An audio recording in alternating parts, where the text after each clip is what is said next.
Huli sa padagos na namamatay ang pag-uuran urog na kasubagong aga, nagpautob na nin lakdang kontra kalamidad ang nagkapirang lokal na gobyerno sa reyon.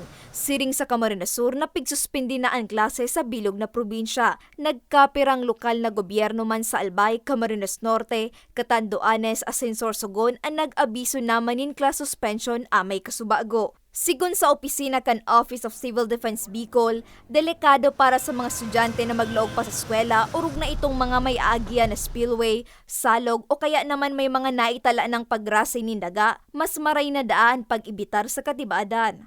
May mga nireport naman po na mga localized suspension of classes, pero ngunyan po arog po kang Camarines Sur, nagpalawas po sindaning province-wide since January 5.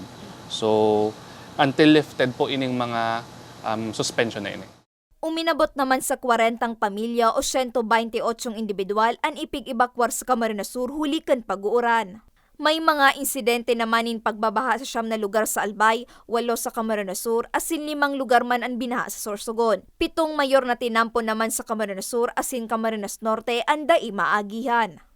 Rain-induced landslide dyan po sa Kasiguran, Sorsogon. Currently po, meron po tayong 7 local road sections na not passable due to the weather disturbance. Mientras tanto, sa datos kan opisina, siyam na ang binawian in buhay huli kan shoreline asin northeast monsoon kan nakaaging bulan. 3 ang gikan sa Camarines Sur, 0 sa Camarines Norte, 3 sa Catanduanes, 0 sa Naga, asin 0 sa Sorsogon. 4 digdi mga parasira. Huli sa padagos na namamatay ang maraot na panahon asin may nakabandera pang gale warning para mientras man mo ng kanselado ang search and rescue operation para sa iba pang naitalang nawawarang mga persona.